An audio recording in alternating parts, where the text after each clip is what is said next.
esta tarde. Vamos a empezar esta reunión. Yo le invito a que se ponga en pie. Vamos a hablar con nuestro Dios, decirle que estamos reunidos aquí para honrarle, para glorificarle, para creer en Jesús.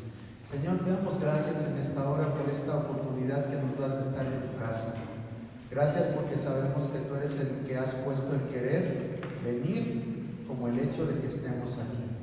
Te pedimos que sea un tiempo bien redimido, bien aprovechado, en el cual nos concentremos en escuchar tu palabra, nos concentremos, Señor, en también ver la forma de ponerla por obra, porque de eso se trata tu palabra, de accionar, no nada más quedarnos con conocimiento. También te pedimos, Señor, que bendigas a mis hermanos que ya están aquí presentes, que premies su puntualidad, que conceda las peticiones de su corazón, que al salir de este lugar no salgan como entraron.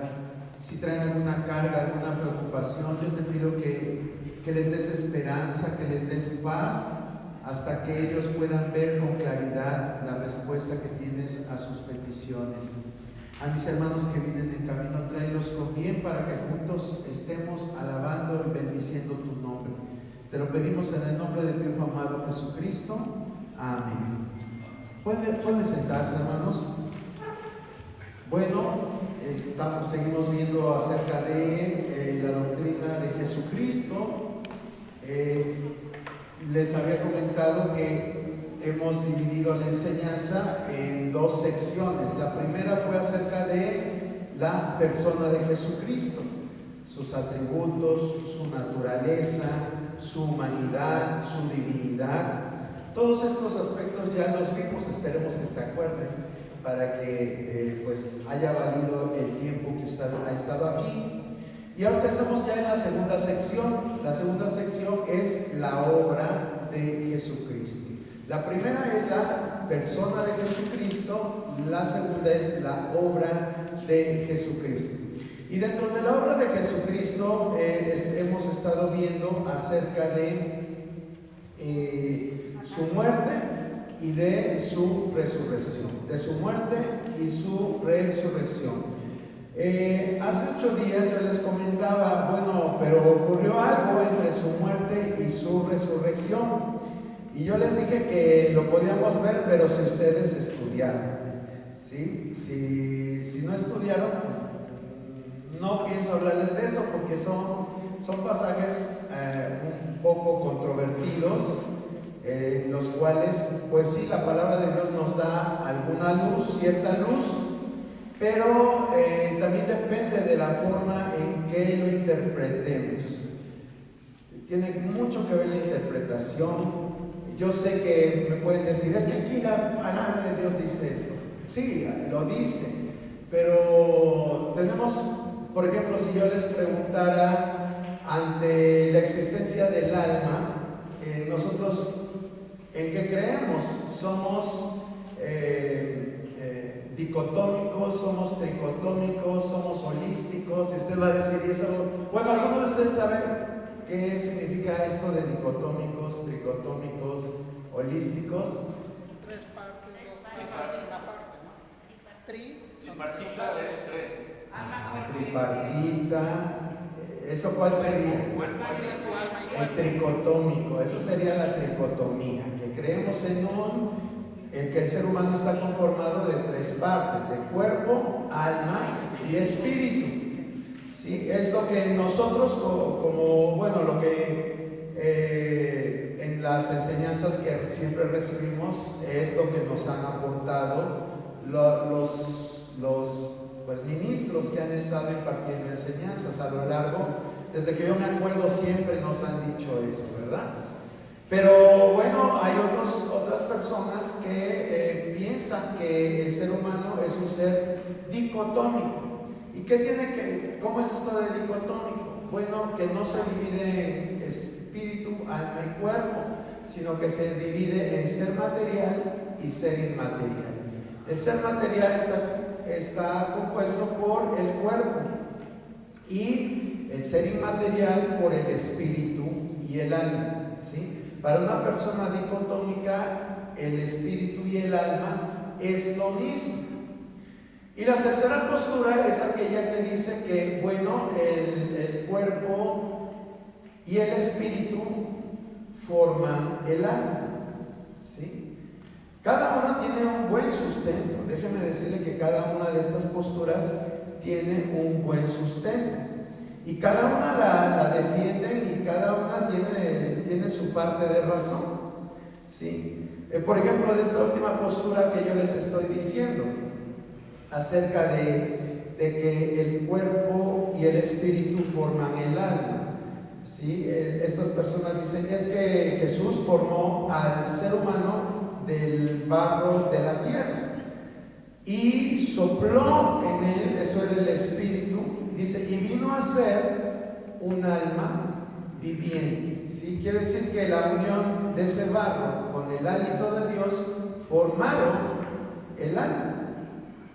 Y también otro pasaje con lo que lo respalda es donde dice en Eclesiastés que cuando una persona muere, el cuerpo va a la tierra, al polvo, y el espíritu va a Dios, pero no menciona el alma, ¿sí? Entonces, mi intención aquí no es entrar en debate o confundirnos. Vamos a seguir la línea que siempre nos han expuesto aquí las personas que han compartido enseñanza a lo largo del tiempo, porque esto de espíritu, alma y cuerpo, yo me acuerdo que desde que era niño venía y lo escuchaba, y mucho en lo que se apoyan es porque dicen, es que Dios es un ser tripartito, ¿sí? Él es Padre, Hijo y Espíritu Santo, y entonces por eso el cuerpo también es cuerpo, alma y espíritu. En realidad nada tiene que ver una cosa con la otra, pero bueno, de esa forma se justifica esta doctrina. Pero yo les preguntaba, dependiendo de lo que creamos, es lo que podemos decir acerca de ese tiempo que pasó Jesús en la tumba. ¿Alguno de ustedes estudió? Porque yo les dije, eso ustedes tienen que estudiar. ¿Alguien que quiere decir, yo estudié esto, hermano? Y si no lo estudiaron, no se preocupen, nos vamos al siguiente tema. No, yo sí vi a ver, porque la pregunta fue ¿qué hizo Jesucristo en el intermedio de su muerte y resurrección, no? Exacto, sí. Bueno, yo vi que Seol y Hades es lo mismo, nomás que uno es en griego y otro, bueno, que es una morada general de los que morían justos e injustos. Los justos iban al seno de Abraham y los injustos iban al tormento y dolor eterno. En el Seol había espíritus encarcelados, almas de seres humanos que murieron antes de la venida de nuestro Señor Jesucristo. Bueno, las llaves simbolizan poder y autoridad y control. Fue un acto de guerra para quitarle la autoridad a Satanás, o sea, de la muerte. Consiguió la autoridad Jesús y se la quitó a Satanás, como lo dice Romanos 5:12. La única manera de que entrara Jesús en ese lugar era la muerte. Entonces la puerta quedaba abierta para siempre, que conecta la fragilidad de la tierra con la eternidad del cielo. ¿Ya? ¿Eso? Sí. ¿Nada más? Ok. ¿Alguien más que haya investigado? Vamos a ir haciendo una presentación. Vamos a tratar de irle dando cuerpo. ¿Sí? Yo les dije, yo no voy a dar esa enseñanza, esa ustedes la tienen que dar. Quiero que investiguen, porque a veces cuando nada más se nos da todo digerido, pues, ni lo apreciamos, ¿verdad? Es bueno investigar, porque cuando investigamos pues se nos quedan mal las cosas. Entonces vamos a ponerle a esta diapositiva entre la muerte y resurrección de Jesucristo. Ahorita amplío la letra, no sé qué, ahorita la hacemos más grande. No se ve, no, porque está nada más, no está proyectando. ¿no estoy proyectando? Perdón. Ahorita proyecto. Espérenme.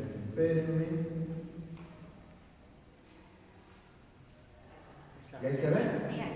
Ok. Bueno, vamos a ver, le vamos a dar más tamaño entre la muerte y resurrección de Jesucristo. ¿Sí? Nuestra hermana Clara ya nos dijo que había dos lugares que menciona la Biblia a donde van las personas que mueren. El primero, que está en el Antiguo Testamento y que se le llama Sheol. Muy bien. ¿Sí? Y en el Nuevo Testamento es el Hades, como la bebida, ¿no? El Hades. Ok.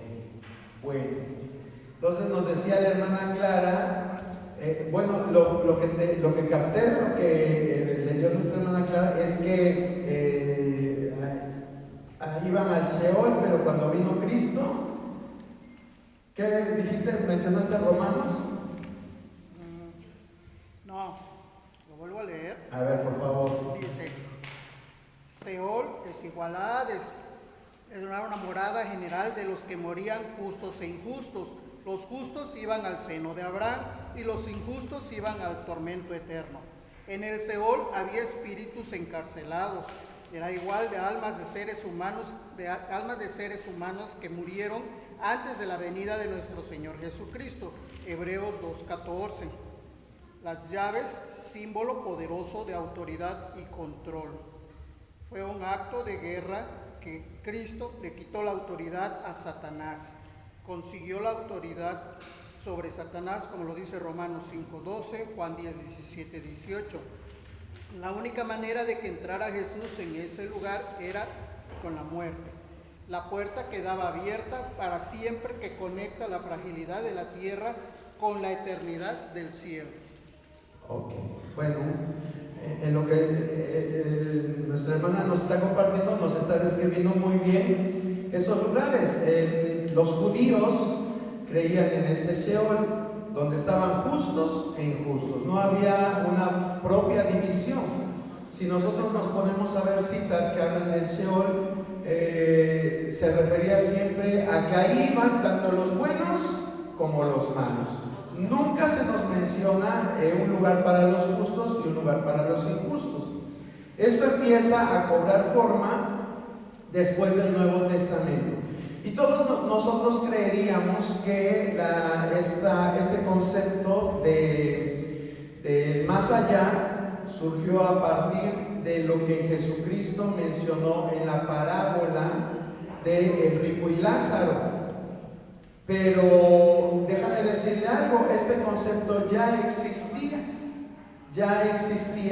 ¿Por qué? Porque ustedes saben que cuando terminan los escritos del Antiguo Testamento, se queda en silencio la narrativa bíblica 400 años. Usted sabe que entre el Antiguo y el Nuevo Testamento hay 400 años de silencio, que propiamente no hubo silencio, fue un tiempo de mucho ajetreo.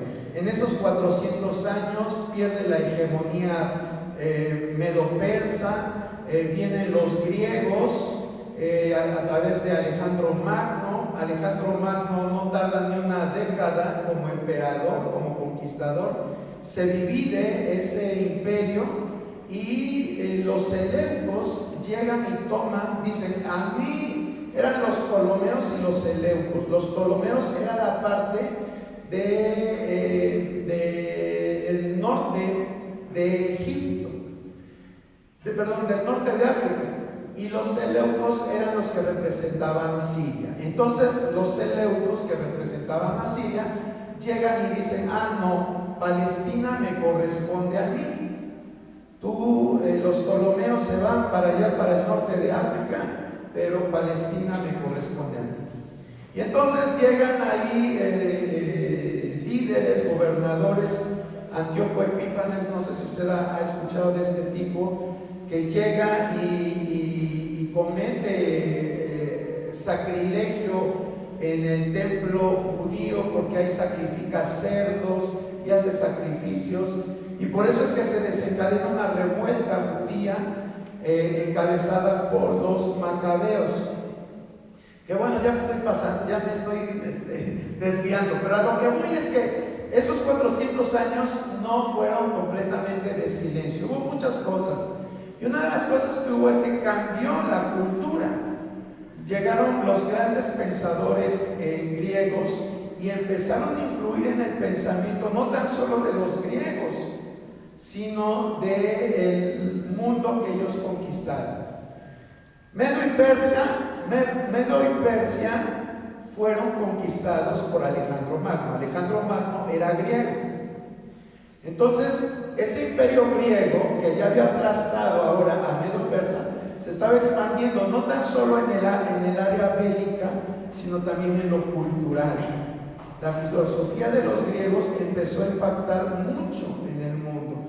Usted ha escuchado hablar de Aristóteles, de Sócrates, de Platón, ¿verdad? Estos por ley los teníamos que ver en la escuela. No sé si ahora los sigan enseñando, pero en mis tiempos sí se enseñaba acerca, y lo tenía uno que ver a fuerza. Bueno, pues estos tres personajes principales influyeron también en la perspectiva de ver las cosas. Por eso es que antes nunca se había mencionado un lugar donde estuvieran los justos y los injustos. Para los hebreos todo iba al mismo lugar, pero llegan estos griegos y cambian la perspectiva. Empiezan a hablar acerca del Gehenna, del Tártarus, y eran como compartimientos que existían en el Hades. El Hades era el lugar de los muertos, pero en ese lugar de los muertos había un lugar para los que eran medio buenos, para los regularmente malos y para los muy malos. El Tártarus era para los que eran malos, el hueso colorado. Entonces, ya con ese pensamiento, nosotros vemos que el Nuevo Testamento también hace referencia a eso. Ya hay una división. Y entonces, el pensamiento cristiano, y de acuerdo a lo que comenta Jesús en la parábola de Rico y Lázaro, pues existe un lugar para los justos, que le dicen el seno de Abraham, y otro para los injustos, que es el lugar de tormento. Quiero decirle algo. Esa parábola es una parábola, no es una historia, es una parábola. A veces la gente dice, es que es una historia porque menciona al rico, menciona por nombre a Abraham, menciona por nombre a Lázaro. Bueno, déjame decirle algo. Abraham, el decir el seno de Abraham, no es otra cosa que era un lugar donde estaba el padre Abraham. La Biblia nos habla en Mateo, no recuerdo ahorita la cita, que cuando la gente llegue a la gloria se sentarán en la mesa con los patriarcas, con Abraham, con Isaac y con Jacob, ¿sí? Y está hablando del cielo, no está hablando del seno de Abraham, está hablando del cielo, es decir, a un lugar futuro. Con respecto a Lázaro, dicen, es que menciona un nombre. Bueno, Lázaro en nuestros tiempos, en aquellos tiempos, Lázaro era como decir Pepito, era un nombre muy común, Lázaro. Si es como ahorita, por ejemplo, cuando era unos niños decían, ay, te cuento una historia de Pepito, ¿verdad? Y yo creo que la mayoría de los que son como de mi rodada saben a qué me refiero, ¿verdad? Saben que el decir Pepito era X persona. Entonces lo mismo pasó con Jesús. Menciona este nombre, pero no porque eso fuera una historia real. Ahora, la realidad es que lo que Jesús quería enseñar con esa parábola no era el destino eterno de las personas.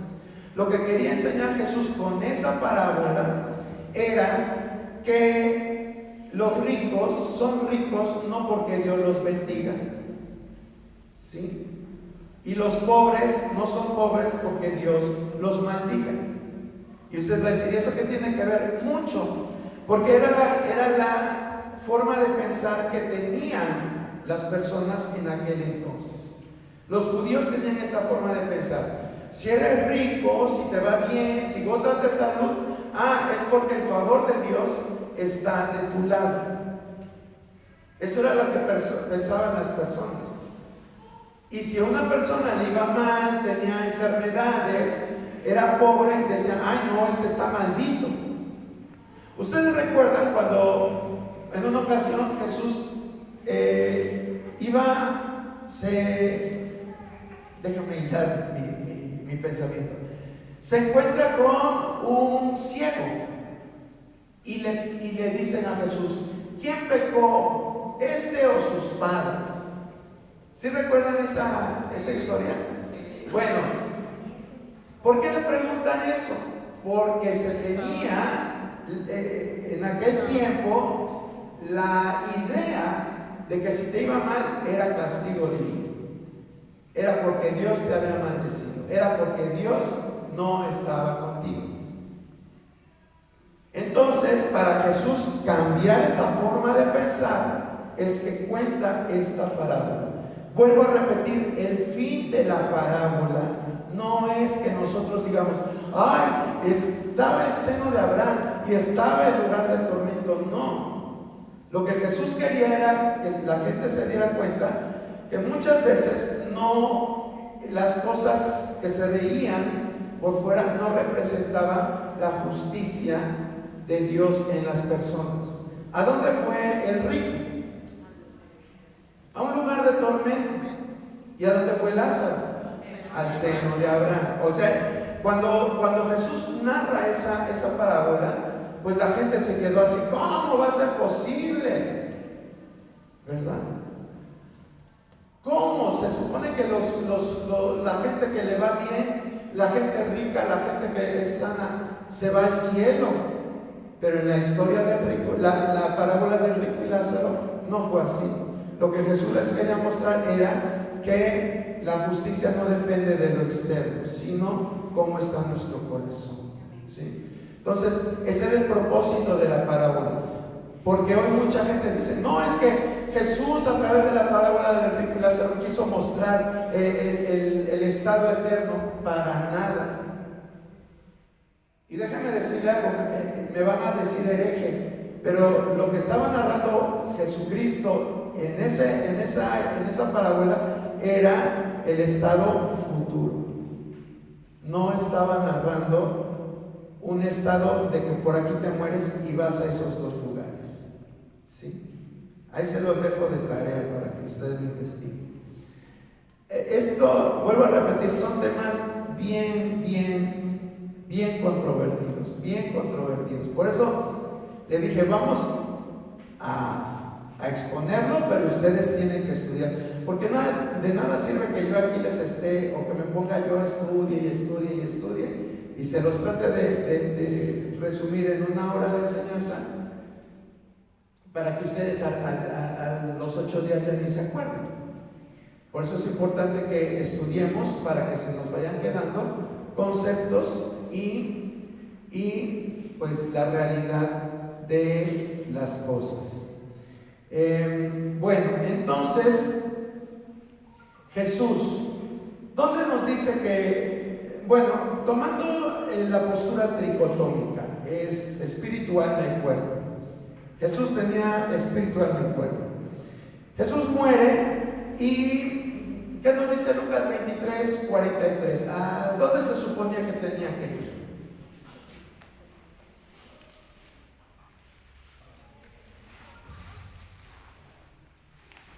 Lucas 23:43. Entonces Jesús le dijo, de cierto te digo que hoy estarás conmigo en el paraíso.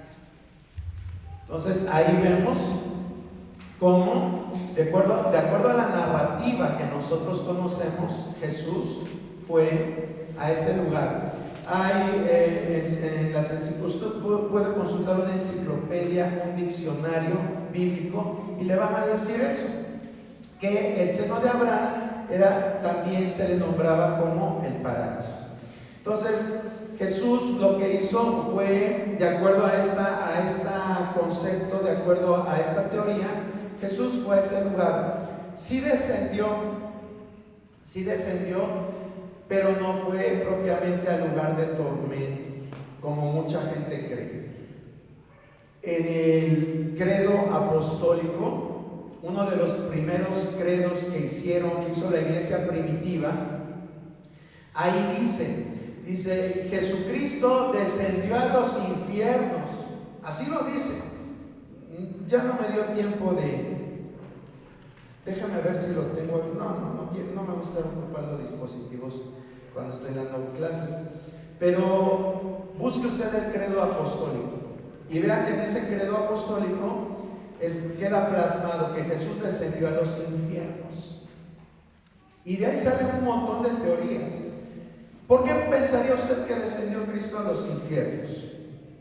Hay gente que dice que Él tuvo que descender a los infiernos para pagar completamente la deuda por el pecado del género humano. Así lo dice, que para que la obra de expiación fuera completa, Él tenía que descender y sufrir en los infiernos, para que entonces la obra fuera totalmente completa y válida. ¿Usted qué piensa de eso? ¿Ha escuchado de eso o no lo ha escuchado? Yo no lo he escuchado, pero no creo, porque Jesucristo pues hizo un sacrificio perfecto, no tenía. Ahora el infierno estaba para los que morían en pecado, y Cristo nunca tuvo pecado. Exactamente. Él, cuando estaba en la cruz del Calvario, Él dijo, consumado es decir, mi participación en la salvación del género humano es hasta aquí. Yo ya no voy más allá, ¿sí? Y así fue. Él no descendió a los infiernos.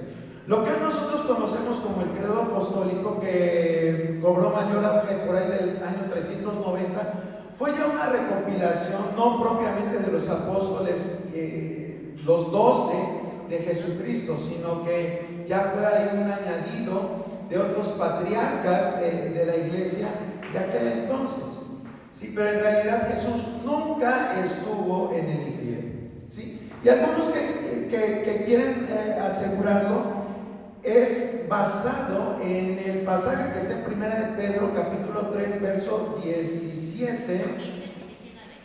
¿Mande?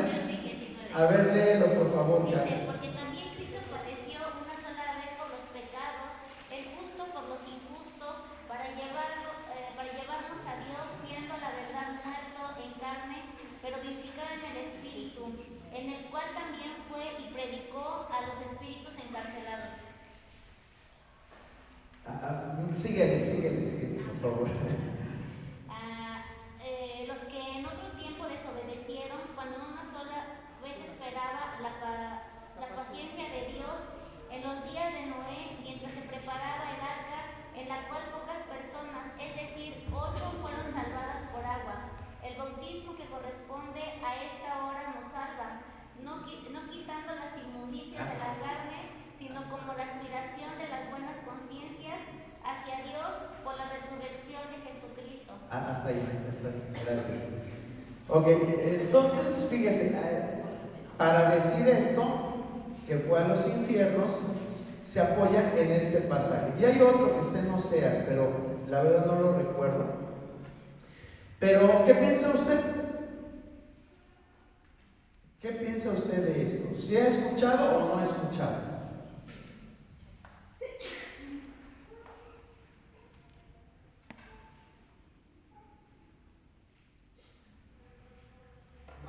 Sí, hermano. Aquí tengo un pasaje que dice que durante los 3 días que Jesús estuvo muerto, su cuerpo permaneció en la tumba, pero su espíritu fue a Hades, al lugar de los muertos, donde se cree que predicó a los espíritus encarcelados y liberó a los justos que habían muerto antes de él. Esto se le conoce como el descenso a los infiernos o descenso a la profundidad. Ok. Sí, es lo que estábamos mencionando, ¿verdad?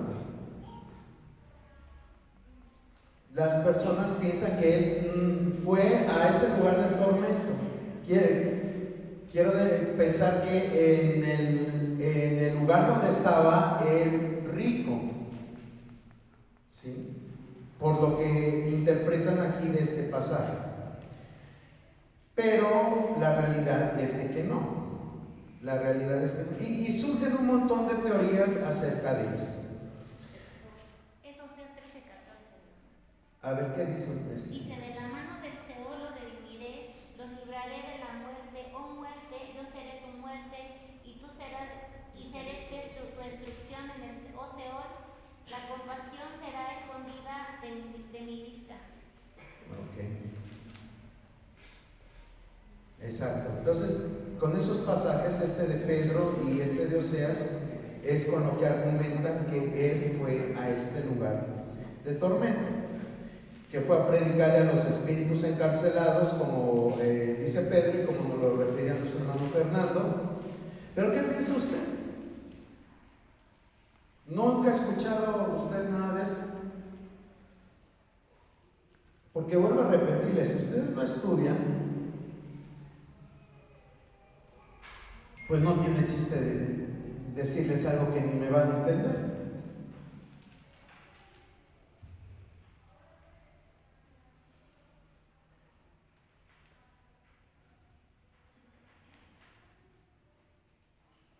Si no nos pasamos, miren, lo que íbamos a ver hoy es la ascensión de Jesucristo.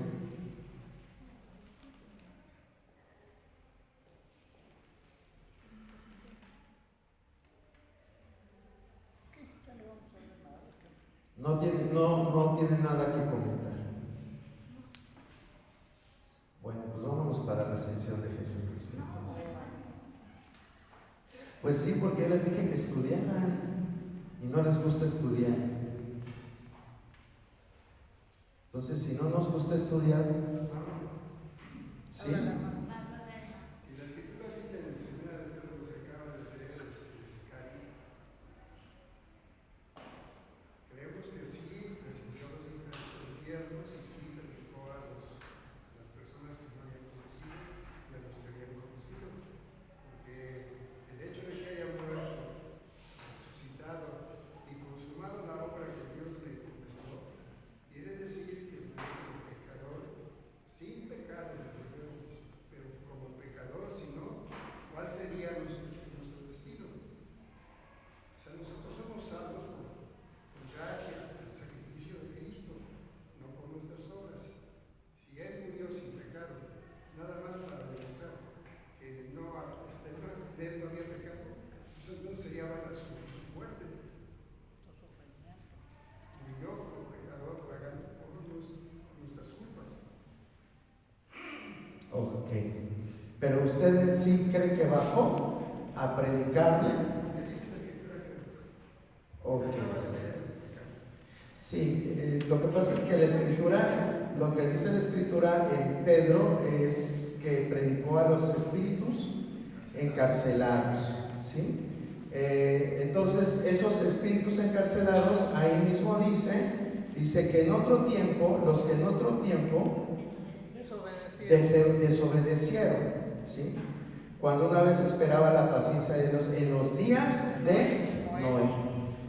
Aquí hay una situación, es verdad, Dios quiere la salvación de todos, nada más que saben que nos topamos con un pasaje que está en Hebreos que dice que, para empezar, les voy a preguntar, ¿les fue a predicar? Ok, ¿les fue a predicar? ¿Qué les fue a predicar?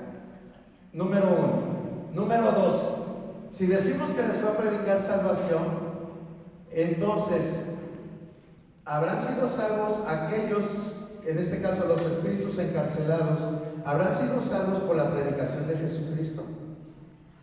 A ver, hermana Elvia.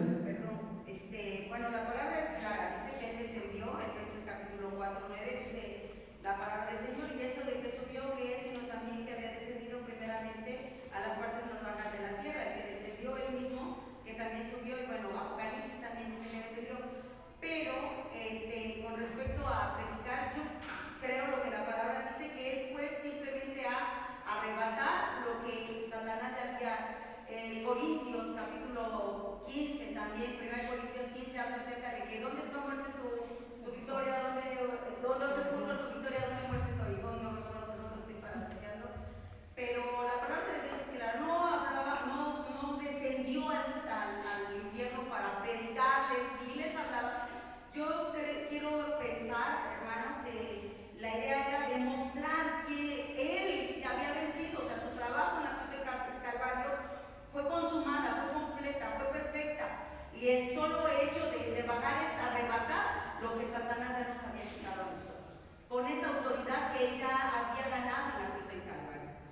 no para que ellos fueran salvos o para que ellos recibieran redención, ¿no? Sino para demostrar lo que Él ya era. Es mi pensamiento. O sea, así como para decir, el lero, ya gané. No. A ver, hermano Gabriel. La palabra predicar también se puede traducir como proclamar. Exacto. Entonces Jesús fue a proclamar la victoria que él había obtenido a través del sacrificio de la cruz. Y también entender que, bueno, de acuerdo a los textos, pues habla de tres lugares, bueno, el Hades, el Seol, pero básicamente se refieren al reino de la muerte. Y algunos creen que en ese lugar, de acuerdo a la parábola de Lázaro y el rico, había también ahí, estaba también el seno de Abraham. Muchos también sugieren que se refirió a ese lugar o a esos lugares y hizo esa separación, pero también es no tanto que fue predicar salvación con una segunda oportunidad, simplemente fue a proclamar la victoria. Entonces muchos sugieren que fue una visita como de victoria, arrebatar al que tenía el imperio de la muerte, las llaves de la muerte, que eso fue parte de la victoria, ¿no? A eso es lo que algunos leí que sugieren, ¿no? Ok, sí, ¿verdad? Es lo que la mayoría piensa. Hermana Laura. Pero comentando lo que dice el hermano Gaby, referentemente primera de Pedro 3, del 18 al 20, nos menciona así, porque también Cristo padeció una sola vez por pecadores, el justo por los injustos, para llevarnos a Dios, siendo a la verdad muerto en la carne, pero vivificado en el Espíritu, en el cual también fue y predicó a los espíritus encarnados los que en otro tiempo desobedecieron, cuando una vez esperaban la paciencia de Dios en los días de Noé, mientras se preparaba el arca,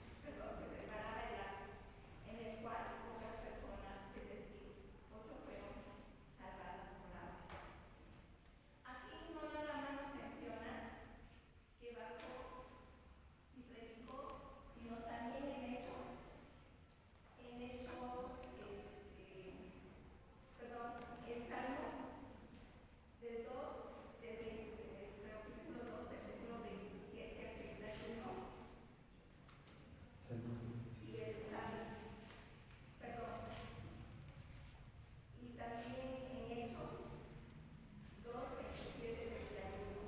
Entonces nos menciona tanto en Salmos 16, 10 y en Hechos 2, 27, 31, parecido a lo que primero en Salmos nos menciona y lo confirma en Salmos 16, 10. Donde dice, no dejarás mi alma en el Seol y verás que tu santo vea corrupción. Exacto, pero lo confirma En Hechos 2:27. Sí. de 17 al 31. Ok. Bueno, eso es lo que podríamos decir referentemente cuando usted ejemplo hace 8 días, que sabíamos de qué había pasado con Jesús. Entonces, cuando que había bajado a los infiernos y es referentemente a esto, pero con esa actitud nos menciona que Jesús obviamente bajó y predicó. Ok. Está bien, hermana Laura. Hermano Cristian. De hecho, yo me entiendo, hermano, como que apoyando el concepto de Gaby, realmente aquí Jesús sí bajó a los infiernos, pero no para ser castigado, sino para mostrar su poder y confirmar su muerte real, exponiendo, lo dice Colosenses 2:15, y despojando a los principados y a las potestades, los exhibió públicamente, triunfando sobre ellos en la cruz. Ok. Bueno, sí parece que es el sentido del texto, pero miren, dice, vamos a leerlo una vez, dice 1 Pedro 3:18, dice, porque también Cristo padeció una sola vez por los pecados, el justo por los injustos, para llevarnos a Dios, siendo a la verdad muerto en la carne, pero vivificado en espíritu, en el cual también fue y predicó a los espíritus encarcelados. Pero ahí dicen claramente, los que en otro tiempo desobedecieron, cuando una vez esperaba la paciencia de Dios en los días de Noé. En realidad no está hablando de que él bajara, en ningún momento dice que bajara a los infiernos. Ahora está hablando de espíritus encarcelados. El hecho de que nosotros tengamos el concepto que el infierno es una cárcel, bueno, pues es más que nada ahora sí el auge o el empuje de las interpretaciones que lo que la palabra misma menciona. Sí es verdad que, por ejemplo, en Judas y el mismo Pedro habla de unos espíritus que están bajo prisiones, ¿sí? No me acuerdo si es Judas o Pedro, o los dos, que mencionan estos espíritus que no guardaron su dignidad. Y de hecho algunas personas lo relacionan con los encarcelados de 1 Pedro 3:19.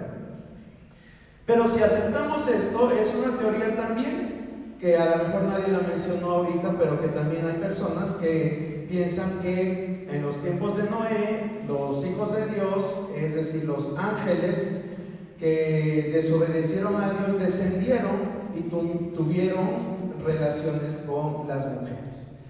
Y de estos nacieron los gigantes, que les dicen ahora los nefilim. Y bueno,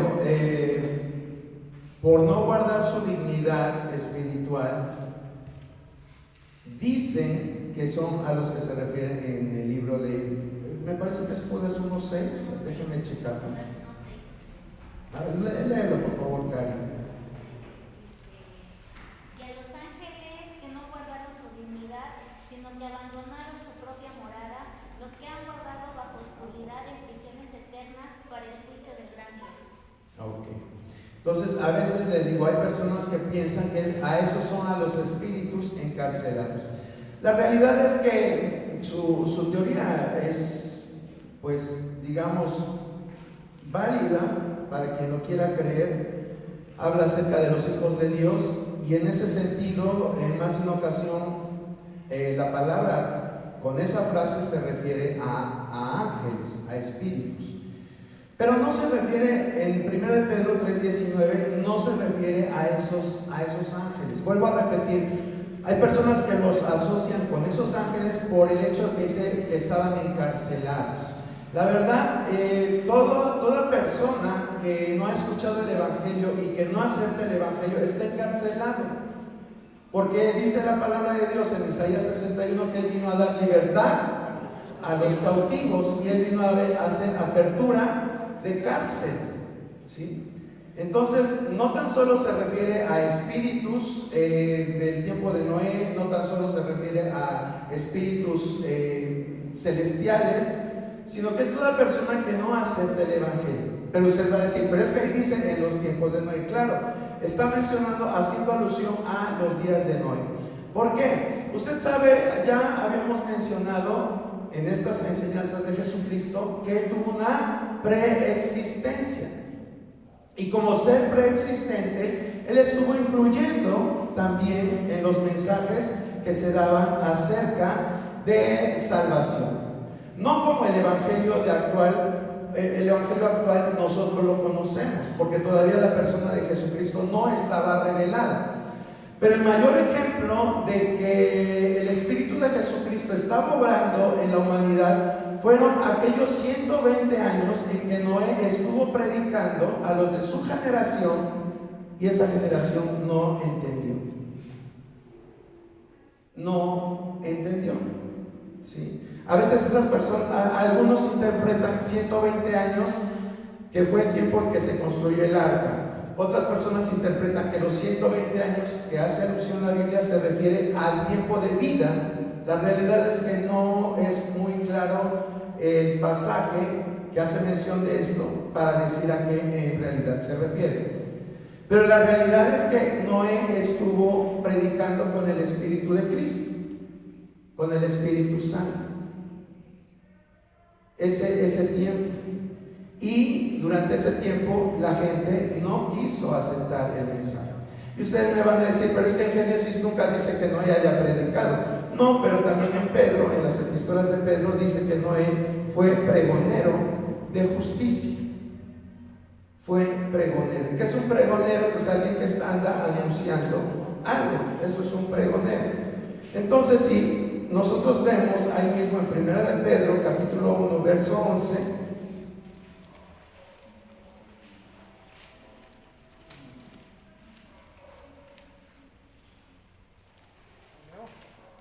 si alguien lo quiere leer, por favor.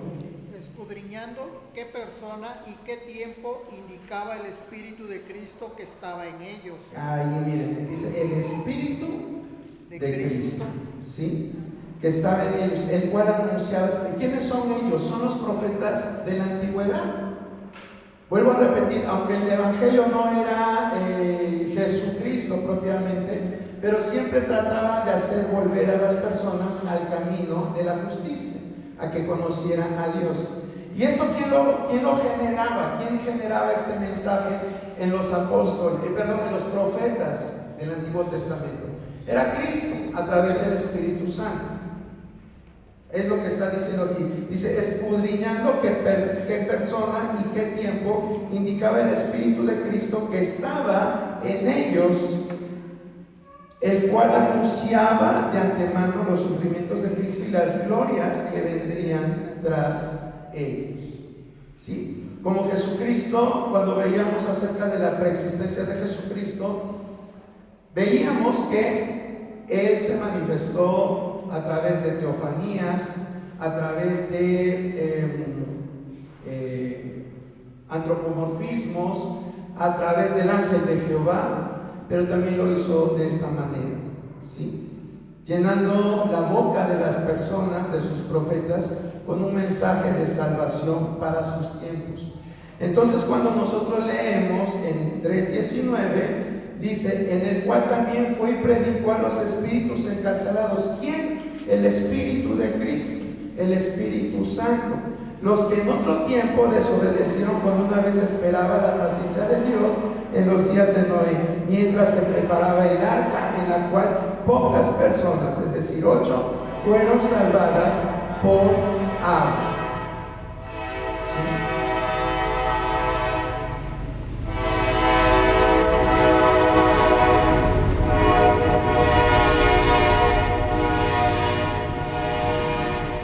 ¿Sí me di entender o no? Vamos a ver dos cosas que ustedes dijeron. La cuestión que mencionó el hermano Gabriel y la hermana Elvia es muy válida. De hecho, Efesios 4, 8 y 9 lo vamos a ver ahorita. Ya se mencionó la cita, pero ahorita lo vamos a ver. Pero con respecto a que fue a proclamar, sí, muchas personas lo interpretan de esta forma, fue a proclamar. Pero ahí la palabra predicó es la palabra que se usaba en el Nuevo Testamento y que estaba reservada casi exclusivamente para la predicación del Evangelio, no para la proclamación. Lo que nuestro hermano Gabriel nos está diciendo es que fue a proclamar su victoria, como también nuestra hermana ya nos dijo. Pero vuelvo a repetir, ahí es cuestión de semántica con las palabras. ¿Es válida? Sí, la Biblia no contradice esa postura. Puede ser que sea así. La otra postura, que Jesús bajó literalmente a predicar salvación, no tiene razón de ser. ¿Por qué? Porque, como les decía, en Hebreos dice, está establecido que el hombre muera solo una vez. Y después de esto, el juicio. Quiere decir que una vez que mueres, ya no hay camino hacia atrás. Lo que tú hayas escogido en vida es lo que te toca. Si no quisiste aceptar a Cristo, dice Juan 3:17, que aquel que no aceptó ya ha sido condenado. Aquel que no acepta de Jesucristo ya ha sido condenado. No es necesario que se vaya al infierno en el futuro. Ya ha sido condenado. Entonces no pudo haber Jesús ido a predicar, porque aunque a lo mejor se lo dijéramos fue y predicó, ¿Qué esperábamos? Salvación. ¿Y Jesús iba a hacer acepción o violar sus propias normas? No, ¿sí? Entonces, esta postura es no la que a mí más me gusta. La que les estoy diciendo es la que propone personas como Samuel Pérez Milos, Millar Erickson, Wayne Gruden y otras personas estudiosas de la palabra que, para ellos es más convincente esta postura. Entonces, si aceptamos esta postura, Jesús no fue para nada a pararse en el lugar de tormento, ¿sí? Efesios 4:8. Esta postura dice, vamos a leer para la primero, si alguien la tiene, por favor. Por lo cual dice, subiendo a lo alto, llevó cautiva la cautividad y dio dones a los hombres. 8. Más al 8. Y eso de que subió, ¿qué es? Sino que también había descendido primero a las partes más bajas de la tierra. El que descendió es el mismo que también subió por encima de todos los cielos para llenarlo todo. Y él mismo constituyó a unos apóstoles, otros profetas, otros evangelistas, a otros pastores y maestros. Gracias, hermana Carmen. Entonces, este pasaje es más claro, ¿verdad? Nos dice que él descendió, que así como subió, también descendió a las partes más bajas de la tierra y que llevó cautiva la cautividad. ¿A quiénes se llevó para el cielo? Pues se llevó a los que ya estaban en el lugar que de acuerdo a la parábola, se llamaba el seno de Abraham, ¿sí? Entonces se los llevó. Y por eso es que él le dice al malhechor de la cruz, que estaba ahí con la cruz, dice, hoy estarás conmigo en el paraíso, ¿sí? Pero para nada fue al infierno, ¿sí? Entendamos el infierno como el lugar de tormento, ¿sí? Todos bajamos a la sepultura, todos bajamos al sepulcro cuando morimos físicamente hablando, pero de acuerdo a la interpretación tripartita, nuestro ser no muere, sino que nuestra alma todavía está consciente. Entonces, esta forma de explicar es lo que los tripartitos creen. Vuelvo a repetir, hay una forma dicotómica, hay otra forma holística, pero no nos vamos a meter en esas otras interpretaciones. Ya creo que con esta es suficiente, pero yo les motivo a que estudien, hermano. Es bien fácil a veces nada más pues leer las cosas superficialmente, pero cuando nos metemos a estudiar vamos a ver muchas cosas, nos podemos preguntar muchas cosas que pueden estar ahí y que las asimilamos como ciertas, pero no es lo que quieren decir, ¿sí? Y para eso necesitamos pues interpretarlas. Bueno, ¿alguna duda, alguna pregunta? ¿Me pueden decir, sabes qué? Me enredaste, me hiciste bolas. Todavía hay 5 minutos y lo podemos volver a explicar. ¿Alguien quiere comentar algo? ¿Nada? Entonces les puedo hacer 5 minutos una pregunta. ¿Sí? ¿Preguntas de 5 minutos? ¿Sí? A ver, ¿a quién le pregunto? Híjole, van a decir, no, ¿por qué a mí? A ver, hermano Sergio Rodríguez, ¿qué entendió usted? Pues yo entiendo que, como dice la palabra, que Jesús bajó al infierno, al Seol, ¿no? A predicarles a los que estaban ahí, pero muchas de las veces otros textos como que nos hacen desviar del asunto, del tema, y pues a veces es imposible, ¿no?, pensar así de que ya el que se perdió, el que se condenó en vida y que nunca recibió al Señor Jesucristo, ya no recibe ningún beneficio si le predican ya muerto. Es lo que se entiende en la palabra.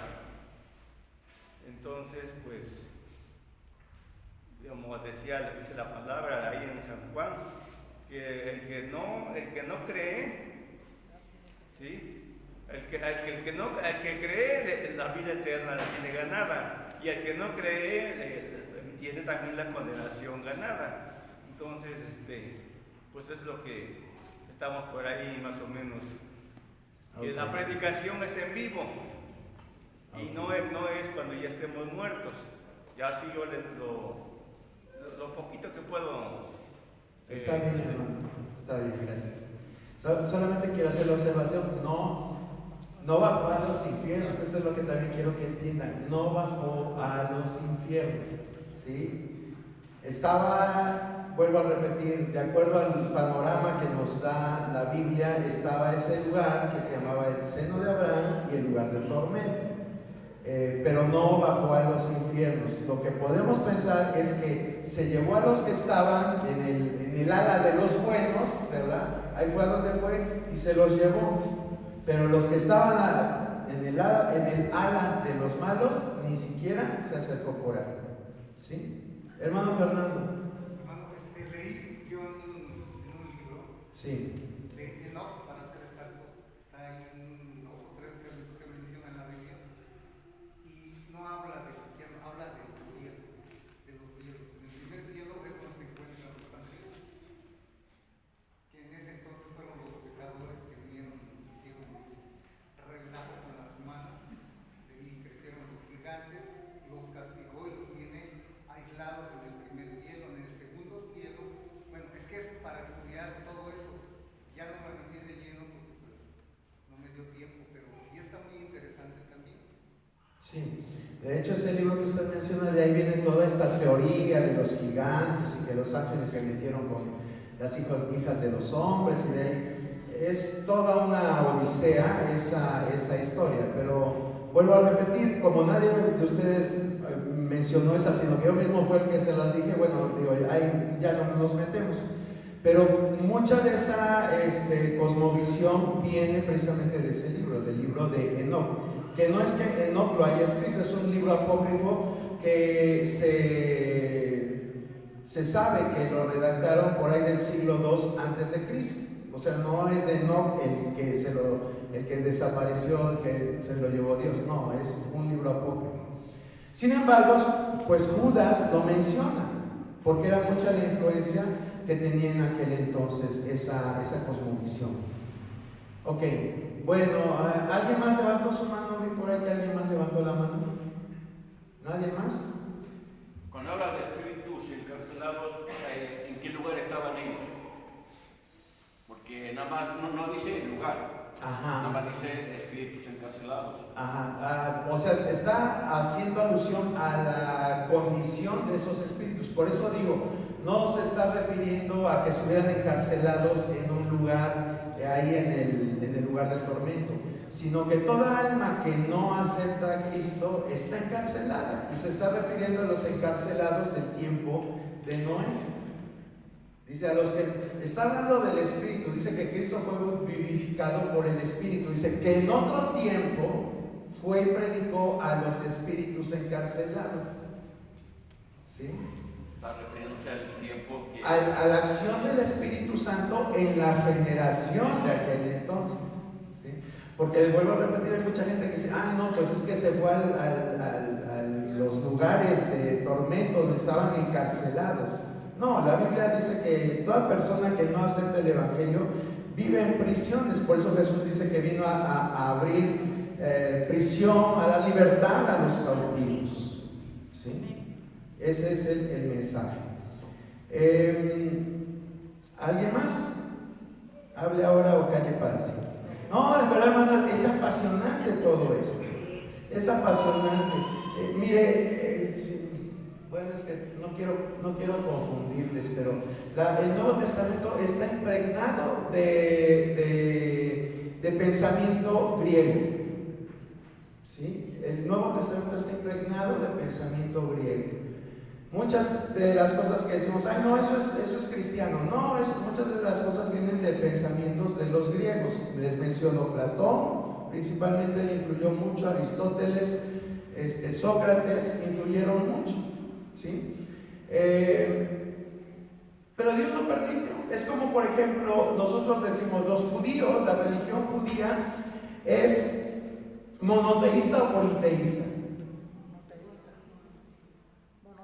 Monoteísta, ¿sí? Exactamente.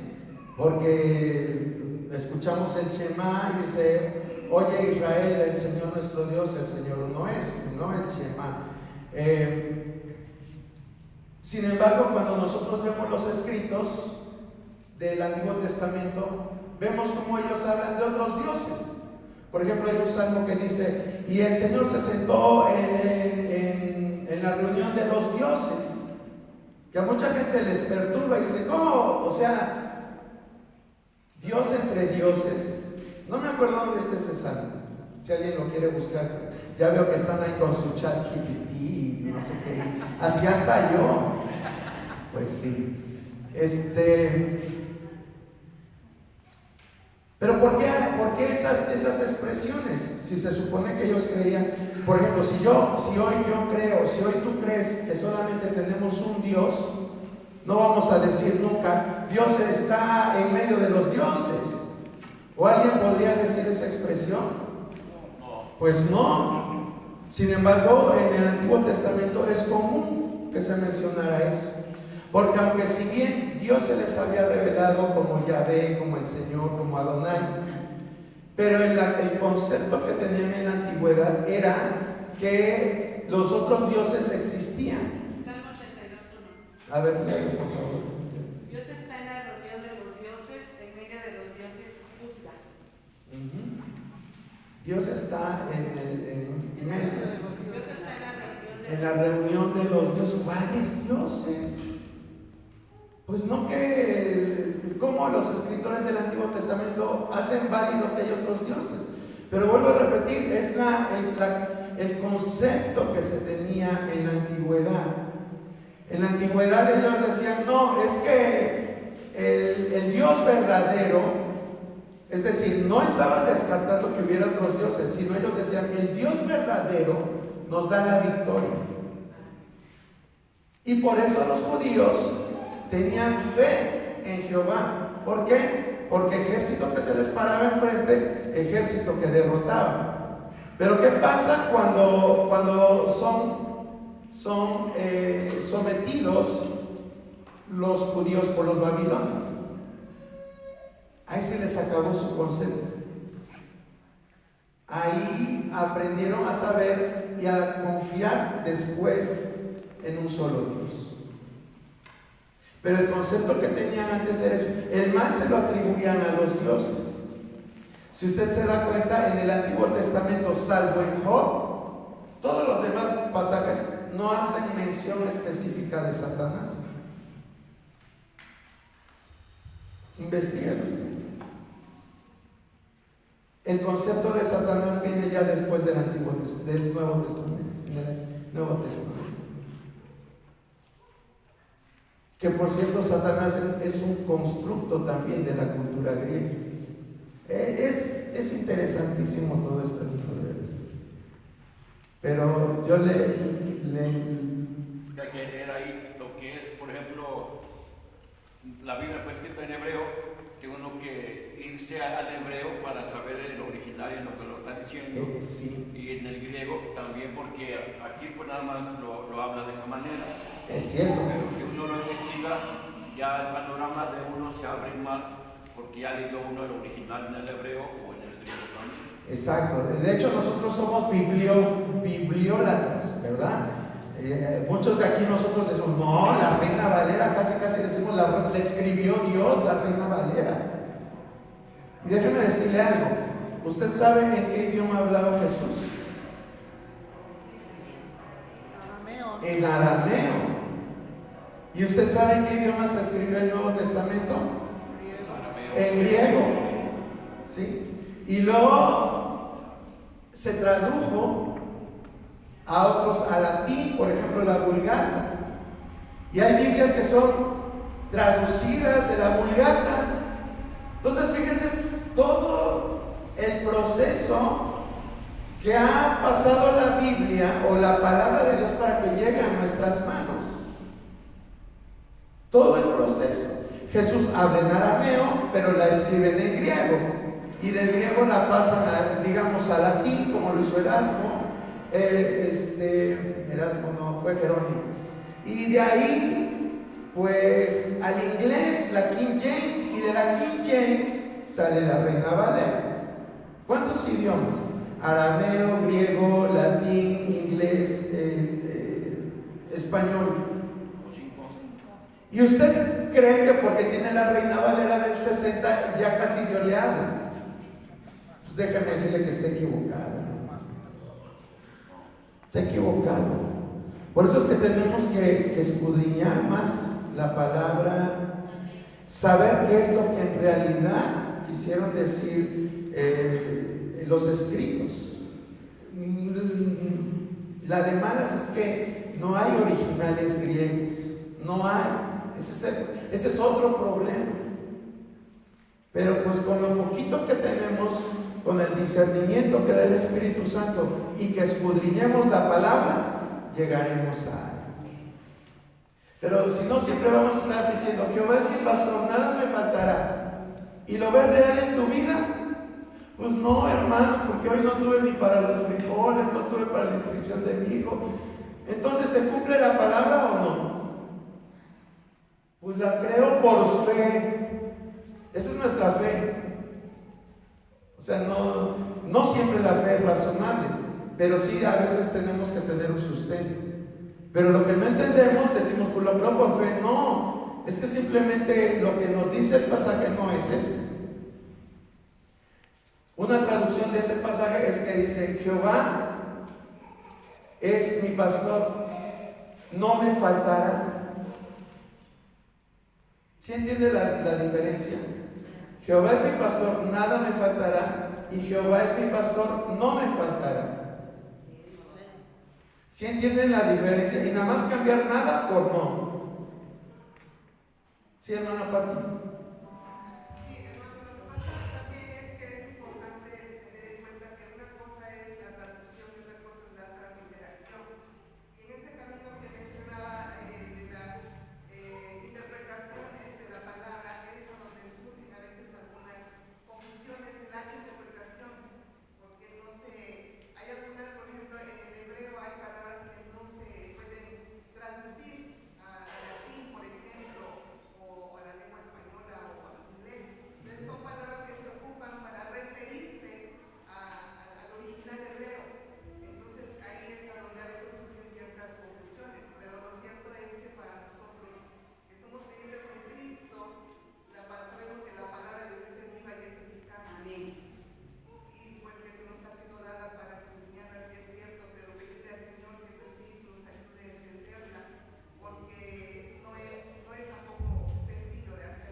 Sí, no es sencillo, pero a eso voy. Si de cualquier forma no es sencillo y si no lo hacemos, pues ¿dónde vamos a ir a parar? Por ejemplo, me hablas de transliteración. ¿Tú sabías esto? Que este ejemplo tan sencillo de un pasaje tan común que todos lo sabemos, ¿sabías esa forma? Porque la palabra cambia todo el sentido. Jehová es mi pastor, no me faltará. El hecho de decir Jehová es mi pastor, no me faltará, significa que aunque yo esté en problemas, aunque no tenga, Él va a estar conmigo. A muy difícil a que nada me faltará. O sea, eso ya es un sueño,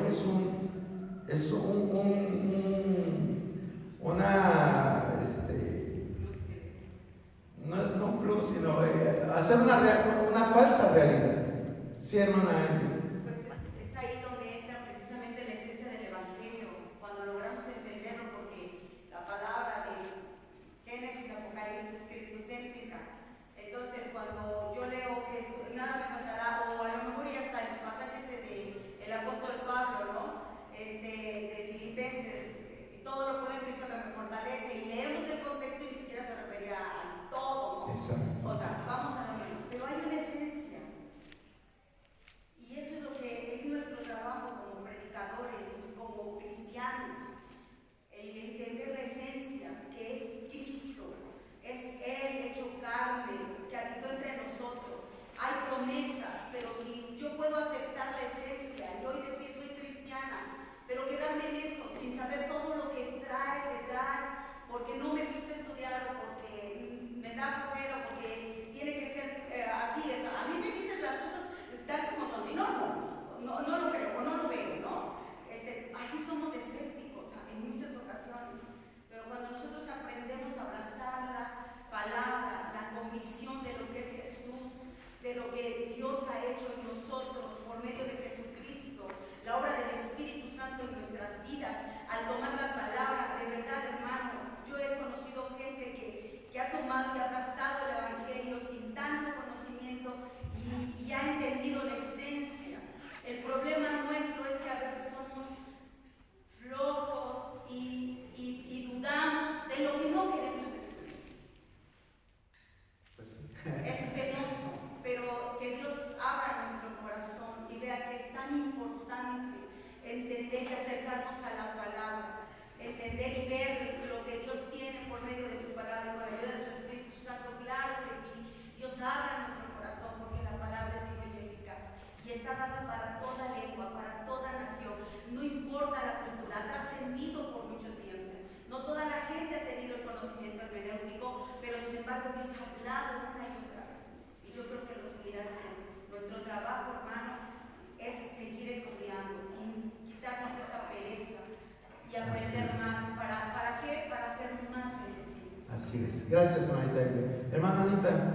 Pues yo ya creo que por los años eso pues lo sabemos que luego ya no oigo bien, Sí. pero sí estoy entendiendo que se trata de cuando Cristo descendió y se arrojó de la tierra, digo yo mi manera de expresarlo, a predicarles a aquellos que en el tiempo de Noé no quisieron nada con Dios a pesar de que se les anunció que iba a haber diluvio, etcétera, que solamente 8 personas se salvaron, que fue Noé y su familia.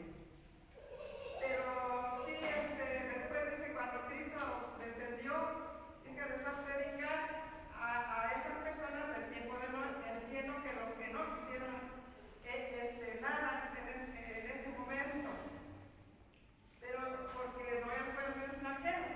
Entonces ahora Cristo ha venido, es nuestro mensajero, ha muerto con nosotros, nos ha dado vida eterna a los que le hemos aceptado, recibido como nuestro Salvador. Ahora sí le voy a decir, hermano, como una vez hace muchísimos años, asistaba a una predicación, pero el hermano preguntó que entendía usted a una hermana que, pues, por cierto, era una persona muy acercada al Señor, bueno, a mi manera de ver, el Señor conoce su corazón. Y le dice, ¿usted qué entendió, hermana? Ella nunca opinaba, siempre estaba sentada a escuchar, jamás opinaba, jamás se paraba. Entonces dice, hermano, yo solamente, que no, a la vez no entendí, dice, pero yo aquí lo que me está importando es que yo recibo al Señor como mi Salvador, que Él ha venido para todas personas, ya sean analfabetas o ya sean gentes preparadas, ha venido para todos. Al que le quiera recibir, ese será salvo. Y que sea fiel, claro, sé fiel hasta la muerte, yo te daré la corona de la vida. Eso es lo que nos va a interesar, porque pues, si no tenemos comunión con el Señor, aunque nos vamos toda la Biblia, la palabra dice que Satanás sabe mucho. Sí. La prueba es que le ofreció al Señor que daré un reino, te daré un reino, porque conoce, sabe. Pero si no tenemos comunión con el Señor, aunque nos vamos toda la Biblia.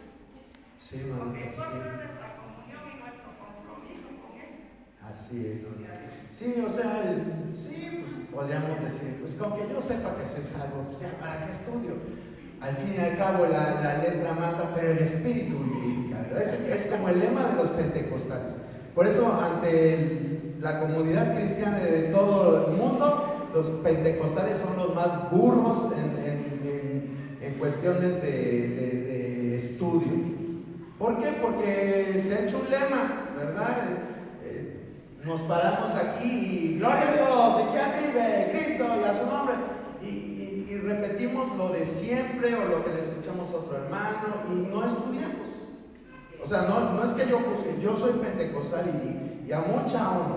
Creo en el bautismo del Espíritu Santo, creo en los dones espirituales, en los ministerios, en todo eso creo. Pero esa es la realidad, que para no estudiarlo justificamos diciendo, es que la letra mata, pero el Espíritu vivifica. Y a lo mejor si estuviera respaldado en la Biblia, como se debe, porque también ese es un pasaje mal interpretado, sí, pero si estuviera bien interpretado y eso es realmente lo que la Biblia quisiera decir, pues ¿para qué me quemo las pestañas? Ya me las quemé mucho en la universidad para seguirme las quemando. Pero es que la Biblia dice escudriñar las Escrituras, porque en ellas hay vida. ¿Y qué es escudriñar? Pues rascarle, investigar, averiguar. Eso es lo que hacían, por ejemplo, los de Berea. Llegaba un predicador y les decía, no, es que sí, que declara y decreta y que hace esto. A ver, ¿qué dice la Biblia? Eso es escudriñar, ¿sí? Entonces, eso es lo que a veces nos falta. Y agarramos como estandarte, no, es que la letra mata, pero el Espíritu vivifica. No, así no. Ya eso ya no funciona, ¿no? Ya créanme que hay personas súper preparadas en el campo de la teología. Muy preparadas. Usted sabe, todo el mundo avanza. Avanzan las carreras seculares, avanza el conocimiento. Hoy decimos, es que un niño, es que a tu edad yo no sabía manejar ni la máquina de escribir y tú sabes manejar este aparato. Pues sí, las generaciones van cambiando. Y tú no te puedes quedar únicamente predicando cosas básicas. De hecho, mismo Pablo dice, ya dejen los rudimentos de la doctrina. ¿No lo dice así en Hebreos? Creo que 6, 8, no me acuerdo el capítulo. Ya dejen los rudimentos, ya avancen, progresen. No se queden, bueno, a los corintios les dice, no se queden con leche espiritual. Entonces tenemos que avanzar, hermano. ¿Y por qué a mí me interesa que usted aprenda esto? A mí, créame que si sacar un tema de superación personal para mí es más fácil que estar estudiando doctrina. Pero es que hay muchas cosas que están surgiendo y que si usted no tiene fundamento, pues fácilmente la va a aceptar, fácilmente lo van a envolver. Y no se trata de eso, se trata de que estemos bien cimentados, ¿sí? Por eso, aunque a lo mejor se aburre un poquito o se venga a dormir los jueves, pero venga, algo se le debe pasar en el inconsciente, algo. Pero por eso es que estamos haciendo estas enseñanzas. Y vuelvo a repetir, hay un montón de cosas. ¿Qué pensaría si yo le dijera que el Apocalipsis no es un libro para el futuro, que es un libro que ya se cumplió? ¿Qué pensaría si le dijera que Satanás no es un personaje como todos lo imaginamos, que es un constructo y que es un colaborador de Dios? Me tacharía de hereje, ¿verdad? A la hoguera. Sí.